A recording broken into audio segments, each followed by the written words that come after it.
Okay, so insurance. Make sure you have insurance before you drive it off the lot. Just basic car insurance, just enough to drive it home. Call around to a few insurance companies and get a few estimates. It shouldn't be much, maybe $50 a month or something like that.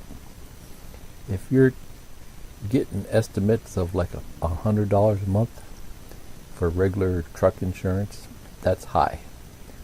If you've had a lot of tickets or a few wrecks, you're going to be paying $100 a month. So in general, though, it shouldn't be that much. It should only be around $50 a month or so. If you haven't had any wrecks or tickets and it's still high, there might be something else weird going on. Something that I bumped into with my neighbor is he never had any wrecks, he never had any tickets, never had a driver's license, right? When he finally got his license, he called to get insurance, and they were telling him $1,000, $1,200 a year. It's like, how's that possible? What's going on here? And after we called around to a couple of places, this took weeks to figure this out. One of the insurance women on the phone finally said something about a wreck. I said, wait a minute, he's never had a license, right? And what it turned out to be was his sister had the wreck. And because she lived in the same house, it was counting on his insurance record. So once we finally figured out what it was, and they took her off of his insurance, then it came down to $50 a month, or even less, because it was just a car. But that was something odd that I don't know why the insurance companies would do that, but just because they lived in the same house, it counted on his insurance until he specifically separated it. If you have house insurance, some insurance companies will give you a discount if you combine them, house and car insurance on the same policy. You get like a 10% discount. I think that was at State Farm. So don't take it off the lot without insurance. Just get basic car insurance for the truck, and then when you're ready to start snow plowing, you can switch it over to commercial insurance later. That's no big deal. I'm gonna do a video on commercial insurance for snow plowing. I have it ready to go. It's been ready for months. I just haven't recorded it. But basically, you want 500,000 life and 50,000 property. You can get it a lot less. When I first checked into it, the woman said it only adds $25 to the bill, right? Then when I called back and checked on the details, what it was it didn't cover as much. You happen to run someone over, or you bump an expensive car, you want to be covered. So you can get commercial insurance cheap, but basically you're not covered for the higher dollar amounts.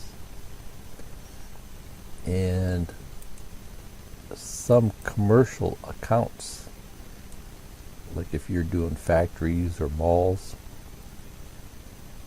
they want you to have 1 million worth of insurance. And that costs about $800 a year. And 1 million sounds like a lot, but it's really not that much. Back in my younger days, I planned on starting a security guard company before I did the music store. And I checked into it, and this was like early 80s. 1 million worth of insurance for a security guard company was like I think it was $365 a year. Yeah, $350 for $1 million worth of insurance. So it's really not that big of a deal. It sounds like a lot, but now for the truck, I checked into it and it's roughly $800. I don't have the numbers in front of me, and that's spread out over the year. So your monthly payments are what, $70 or something like that.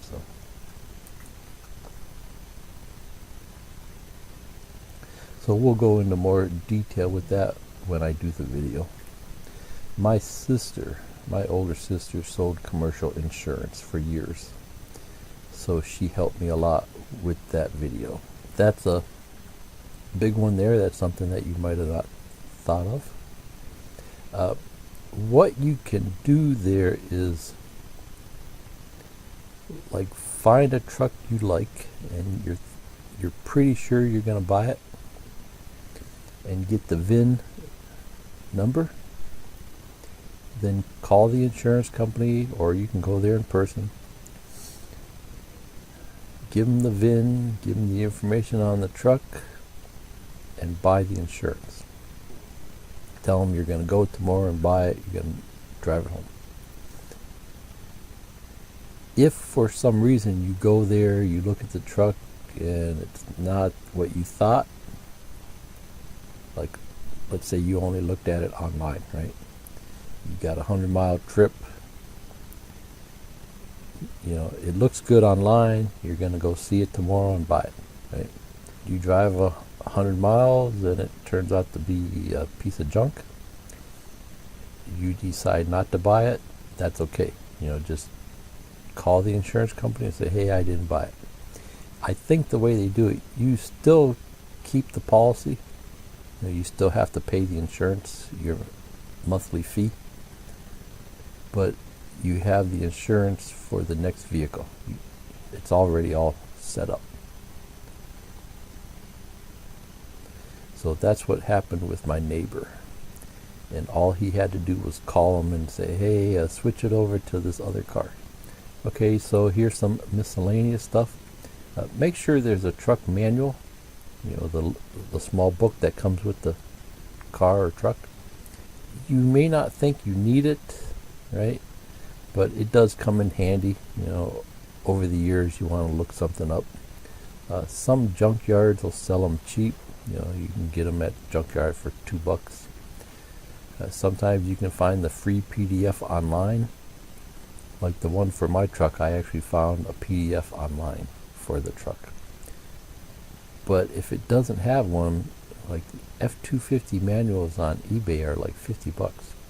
Guys online, they just want to charge you a lot of money just for a manual because they know you want it. Make sure the truck has a spare tire. The spare tire is mounted up under the truck bed. Make sure that works. Make sure it comes with a jack, floor mats. Ask the dealer if they did an oil change so you know what's going on. Lots of times the truck won't have gas in it. They might only have like a quarter tank of gas. Try and get them to fill it up for you as part of the deal. And anything else that you can think of. Like mine didn't have mats. I asked the salesman for mats, and he was able to go find some mats in the back in the garage. They didn't match, but they were F-250 mats, so better than nothing. And we talked about this earlier. If you don't like your salesman, ask for a different salesman. If you get stuck with some jerk, he just happened to run out first, just say, hey, I'd rather have a different salesman. Lots of times, you can tell if the salesman's been doing it for a couple weeks or a couple years. Don't listen to the naysayers online about buying a used truck. I've bought 2 new cars in my lifetime, and making $400 a month payments for 5 years is like being in prison. You just want it to be over. You know, most of the naysayers online, in the comments, the guys that write in the comments, don't even own a bicycle. They're sitting at home, living in their parents' house. You know. Most of the naysayers, the fellows that write in the comments, don't even own a bicycle. Okay? Of course, it's best to buy new, but that's really expensive. Buy a new truck, you don't want to be beating it up snow plowing. I guess if you're rich, you don't mind, but it's not always better to buy new. One example I have here is back in '86, I bought a Ford Taurus. They'd only been out a week, right? I'd been looking for a new car for a couple years. I planned on buying a used one. I was actually going to buy a used car. I was actually driving there, going down the freeway. And I was about 2 hours from the dealer. And the car I was driving broke. The fan broke off, flew around inside the engine, broke a bunch of stuff off. And my father pulled me off the freeway with a rope. And he pulled me into the dealer. And I walked into the showroom and I said, "Hey, I need a car." And the guy said, "What about that one?" I said, "Does it have air?" He said, "No, but that one does." And I said, "I'll take it." So even after all my preparation, I broke down. I needed a car now. I needed to get back to work. So it just happened to be a new Taurus. I only saw one commercial on them.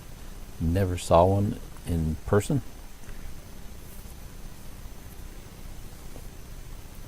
But it was tough. It was $400 a month back in '86. And it took a long time to pay off. Beautiful car. Lasted 25 years. But the first year was a nightmare. I tried to give it back to Ford, wrote a whole letter, went through the whole procedure to try to get them to take the car back. It was like 10, 15-page letter. And I forget what they call it, but it was some type of legal thing. And they just wrote me a letter back saying since everything been fixed, they couldn't do anything about it. But the car was in the shop every week for something. It was always something small. Just every little thing. The first year was just a nightmare. And just to give you one example, I was working in West Virginia, and me and my girlfriend came up to Ohio for the weekend. It was like the middle of the week, just to get the car worked on. Right? My brake light had come on and wouldn't go off, which is not good, right? So I brought it into the dealer for the appointment, went to pick the car up, and he said, "Well, we can't figure out what the problem is, but I'm not allowed to give the car back to you until we figure out what the problem is." I said, "What?" I said, "Both me and my girlfriend have to be back to work in West Virginia." So we both ended up having to take, I think it was like a week. They had the car for like a week. And I got the car back. The light was still on after a week. And I still remember this just like it was yesterday. The service manager looked at me and said, "Well, we figured out with the light being on is nothing dangerous, so you can have the car back, but we don't know why it's on." It's like, what? This is a brand new car. It was only a few months old or so. I was a young kid. I was like mid-20s. I got in the car and I just kicked the wires up underneath the dash. And the light went off and it never came on again. So never had any problem after that. So it's not always best to buy new. I just heard something else on the radio just a few days ago about some truck. I'm not going to say no name or nothing, but they're having major problems with some type of recall for that truck. So it's not always best to buy new. For that Taurus, it was, back then it was new, 16,000, which is cheap compared to these days. I think a new Taurus is like 45, 50,000 now. But back then a new one was 16,000, and it was loaded. It had everything in it right out of the showroom. But the total bill, I think it was 21 or 23,000. So they tacked on like $6,000 or $7,000 just for bank interest.